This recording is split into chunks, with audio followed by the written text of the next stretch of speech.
മുസ്തഫാക്ക അന്നലെ നമ്മൾ പറഞ്ഞ ഫിൽറ്റർ ഇതാണ്. ഈ ഫിൽറ്റർ നിങ്ങൾ നോക്കുക.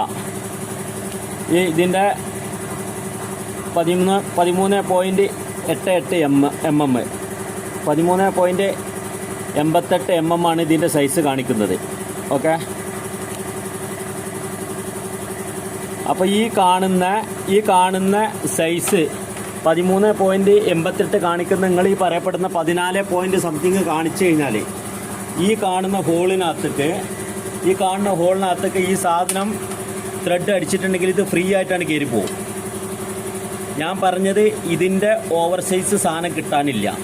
ഒക്കെ മനസ്സിലാവുണ്ടാവുന്ന കരുതുന്നത് നമ്മൾ പറഞ്ഞ കാര്യങ്ങൾ ക്ലിയർ ആക്കണം, മറ്റുള്ളവർക്ക് ഡൗട്ട് വരാൻ പാടില്ല. അപ്പോൾ ഇതിൻ്റെ ഓവർ സൈസ് സാധനം കിട്ടാനില്ല.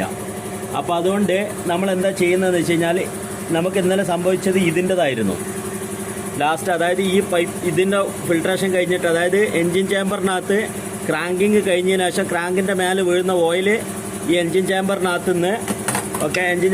നിന്ന് ഈ കാണുന്ന സർക്യൂട്ട് ഉണ്ടല്ലോ, ഇവിടെ ഒരു ഹോള് കാണും. ആ ഹോളിൽ കൂടെ, അതായത് ഈ കാണുന്ന ലൈന് കണ്ടില്ല, ഈ കാണുന്ന ലൈനിൽ കൂടെ ഇവിടെ ഒരു ഹോൾ, ഇവിടെ നിന്ന് ഇങ്ങോട്ടൊരു ഹോളുണ്ട്. ഈ ഹോളിൽ കൂടെ വന്ന് ഇതിനകത്ത് ഈ ഫിൽട്രേഷൻ കഴിഞ്ഞതിന് ശേഷം നേരെ നമ്മളുടെ ഡിസ്ചാർജ് പമ്പ് ഒരു ഹോളിൽ കൂടെ വലിച്ച് ഈ കാണുന്ന ഹോളിൽ കൂടെ തള്ളി ഈ പൈപ്പിൻ്റെ ഉള്ളിൽ കൂടെ കയറി ഹെഡിലേക്കാണ് ഓയിൽ കയറുന്നത്. ഓക്കെ, അപ്പോൾ ആ സംഗതി നടക്കുന്നിടത്ത് നമ്മൾ ഈ ഫിൽട്രേഷന് ഇത് ലൂസായി കിടക്കുകയാണ്. അപ്പോൾ ഈ ഓയിൽ ഇവിടെ ഡ്രോപ്പ് ആകുമ്പോൾ ഹെഡിലേക്കുള്ള ഓയിൽ പമ്പിങ് കറക്റ്റ് കിട്ടാത്ത കാരണത്താൽ ഹെഡ് ചൂടാവുന്ന വിഷയം വന്നു. അപ്പോൾ ഞാൻ ഫസ്റ്റിൽ ആ വണ്ടി എടുത്ത് അയച്ചു നോക്കുമ്പോൾ ഇത് ലൂസായി കിടക്കുന്ന കാരണത്താൽ ഓയിൽ ഡ്രോപ്പ് ആയിക്കൊണ്ടിരിക്കുന്നു. അപ്പോൾ ആ ഓയിൽ ഡ്രോപ്പ് കൊണ്ടിരിക്കുന്ന കാരണത്താൽ ഇവിടേക്ക് പമ്പിങ് കുറയുന്നു. അപ്പോൾ ഹെഡിലേക്കുള്ള ഓയിൽ ആവശ്യത്തിന് കിട്ടാത്ത കാരണത്താൽ ഹെഡ് ചൂടാവുന്ന സംഭവമാണ് ഉണ്ടായത്. അപ്പോൾ അതിനെ നമ്മൾ കൊണ്ടുപോയിട്ട് സ്ലീവ് ഇട്ടു.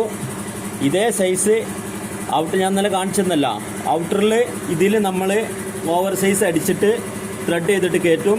ഇന്നറിൽ ഈ കാണുന്ന സൈസിൽ ഇതിൻ്റെ പിച്ചിനനുസരിച്ചിട്ടുള്ള ത്രെഡ് ഉള്ളത് സ്ലീവാണ് നമ്മൾ ഇറക്കിയിട്ട് സെറ്റ് ചെയ്യുക.